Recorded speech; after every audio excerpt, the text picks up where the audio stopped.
अगर आप MBBS abroad के किसी मेडिकल यूनिवर्सिटी से करते हैं तो आपका जो बजट है वो काफ़ी ज़्यादा हाई जाएगा, which एक बहुत बड़ा बैरियर। अपनी क्लासेस पूरी कंप्लीट नहीं करते तो वो यूनिवर्सिटी से निकाल दिए जाएंगे। Hello everyone, welcome back to another video of explore my university MBBS. और आज हम एक और नए टॉपिक पे बात करने वाले हैं जो कि काफ़ी पेरेंट्स के मन में और काफ़ी जो अभी 12th या फिर 11th क्लास में जो बच्चे हैं जो कि एमबीबीएस अब्रॉड के बारे में सोच रहे हैं, उनके लाइक दिमाग में बहुत सारी क्वेश्चंस है, बहुत सारे सवाल है, बहुत सारे मिथ भी है। तो उन सारी चीज़ों पे आज हम बात करेंगे और आज का टॉपिक है मिथ अबाउट एमबीबीएस अब्रॉड। तो हम एक एक पॉइंट करके एक एक पॉइंट पे डिस्कशन करेंगे ताकि आपको वो हर एक चीज़ जो कि आपके मन में डाउट है वो क्लियर हो सके। So let's get started with this new video.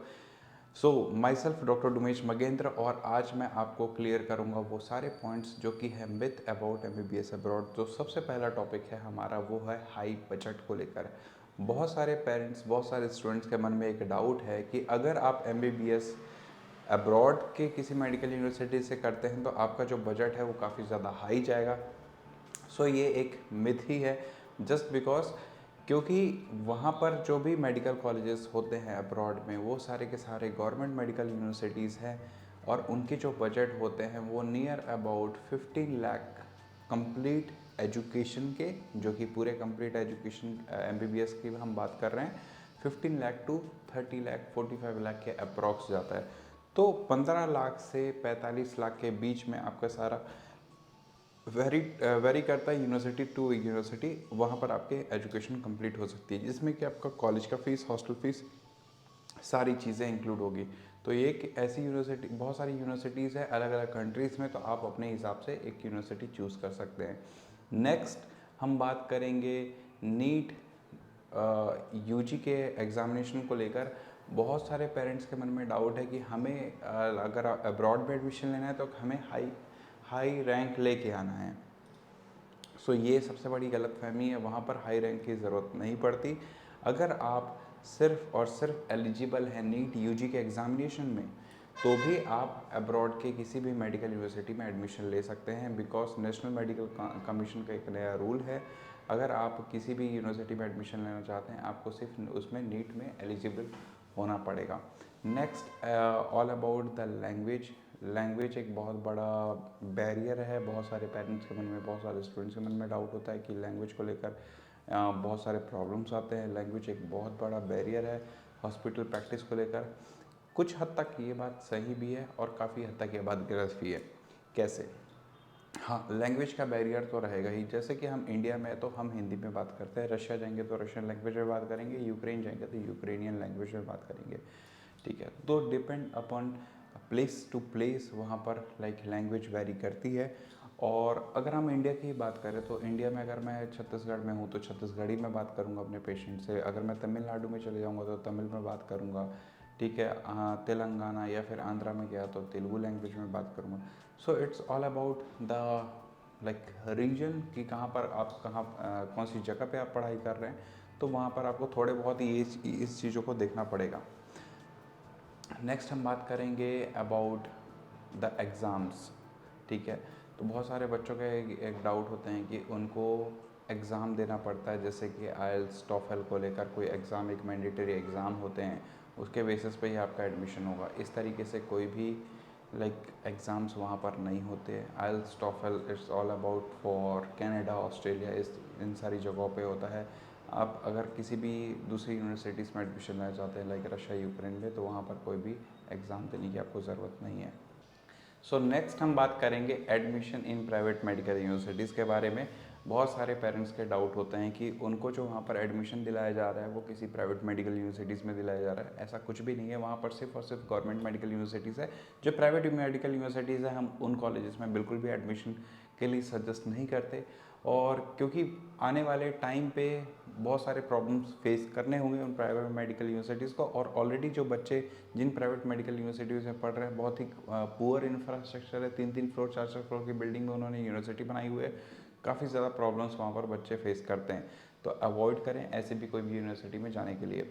Next हम बात करेंगे लैंग्वेज ऑफ इंस्ट्रक्शन को लेकर। लैंग्वेज ऑफ इंस्ट्रक्शन वहाँ पर लोकल लैंग्वेज में होगा। इस तरीके से बहुत सारे मिथ है हमारे इंडिया में, बहुत सारे लोगों के बीच में। लैंग्वेज ऑफ इंस्ट्रक्शन अगर आपका इंग्लिश मीडियम नहीं है तो एनएमसी उसको रिकॉग्नाइज नहीं करेगी, एम्बेसी की लिस्ट में वो चीज़ अवेलेबल नहीं होगा। अगर आपकी यूनिवर्सिटी एम्बेसी की लिस्ट में, WHO की लिस्ट में है और वहाँ पर कम्प्लीटली वहाँ पर इंग्लिश मीडियम का मेंशन है, तो ही आप यूनिवर्सिटी को चूज़ करें। सेफ्टी कंसर्न को लेकर बहुत सारी चीज़ें पेरेंट्स के मन में आती रहती है, चाहे वो गर्ल हो चाहे वो बॉय हो, उनके पेरेंट्स के लिए बच्चा एक बच्चा ही होता है, चाहे वो लड़का लड़की में वो भेदभाव वो चीज़ नहीं होती, क्योंकि पेरेंट्स का बहुत ज़्यादा कंसर्न होता है कि अगर वो बाहर जाके पढ़ाई करेगा या फिर करेगी तो किसी के तरीके का कोई प्रॉब्लम तो देखने नहीं मिलेगी। वहाँ पर अभी तक के हमें किसी भी बच्चे को प्रॉब्लम देखने नहीं मिली है, और अभी तक जितने भी बच्चे गए हैं सेफली वहाँ से लौट कर आए हैं, क्योंकि वहाँ पर जो हॉस्टल की फैसिलिटीज़ वगैरह है वो बिल्कुल 11 बजे के बाद किसी को अलाउ करती नहीं है कि आप बाहर जाके अपनी दूसरे एक्टिविटीज़ में इन्वॉल्व हो। 11 बजे के बाद हॉस्टल बंद हो जाता है, सुबह 6 बजे खुलता है और 8 ओ क्लॉक आपकी क्लासेस चालू हो जाती है। So it is all about कि आप वहाँ पर बहुत ज़्यादा बिजी रहते हैं, तो आपको वहाँ पर इधर उधर घूमने का वैसा कुछ खास टाइम नहीं मिलता, एक्सेप्ट सम यूनिवर्सिटीज़ जहाँ पर आपको सारी चीज़ें करने के टाइम मिलता है। ठीक है, लाइसेंस एग्ज़ाम को लेकर बहुत बड़ा एक मिथ बना हुआ है कि ये एग्ज़ाम सिर्फ और सिर्फ आगे चल के फॉरेन मेडिकल ग्रेजुएट को ही देना पड़ेगा। ऐसा कुछ नहीं है। लाइसेंस एग्ज़ाम अकॉर्डिंग टू 2021 जो गैजेट आया हुआ था उसके बाद उन्होंने एडवाइजरी भी दी थी एनएमसी ने, उसमें क्लियरली मेंशन है कि जो भी बच्चे इंडिया में पढ़ाई करेंगे या फिर अब्रॉड में जाकर पढ़ाई करेंगे, सभी बच्चों को अपने एजुकेशन कंप्लीट करने के बाद उन्हें यहाँ पर लाइसेंस एग्ज़ाम देना मस्ट है। तो आप किसी भी कंट्री में जाके पढ़ाई करें या फिर इंडिया में रहकर पढ़ाई करें, आपको लाइसेंस एग्ज़ाम देना होगा। नेक्स्ट कंसर्न होता है पेरेंट्स का बहुत ज़्यादा कि बच्चे वहाँ पर गए हुए हैं, जैसे इंडिया में 75% का अटेंडेंस वाला क्राइटेरिया होता है, क्या वहाँ पर उस तरीके से भी क्राइटेरिया है? वहाँ पर 75 नहीं 100% अटेंडेंस का क्राइटेरिया है। तो कोई भी बच्चे वहाँ पर अगर क्लासेस मिस करते हैं किसी भी तरीके से, क्लास नहीं जा रहे हैं या फिर बच्चे क्लास अटेंड नहीं कर रहे हैं, लेक्चर अटेंड नहीं कर रहे हैं, तो they will be notified from the university. अगर वो टाइम टू टाइम अपने रिवर्क्स क्लियर नहीं करते, अपनी क्लासेस पूरी कंप्लीट नहीं करते, तो वो यूनिवर्सिटी से एक्सपेल हो जाएंगे, वो यूनिवर्सिटी से निकाल दिए जाएंगे। तो उन बच्चों से रिक्वेस्ट है जो भी MBBS अब्रॉड का प्लान कर रहे हैं कि आप अगर 100% अपना नहीं दे सकते, 100% क्लास नहीं जा सकते, तो बिल्कुल अब्रॉड आने का ना सोचें, क्योंकि यहाँ पर अब्रॉड में बहुत सारे प्रॉब्लम्स आपको फेस करने पड़ सकते हैं इस चीज़ों को लेकर।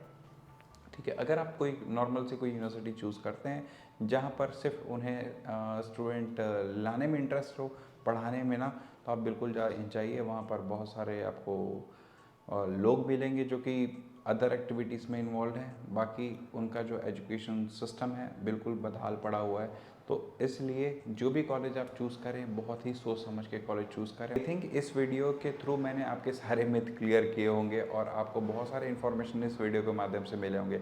इसी तरीके से और भी आगे हम इस चैनल पे वीडियो लाते रहेंगे, और आई होप ये वीडियो आपको पसंद आया होगा।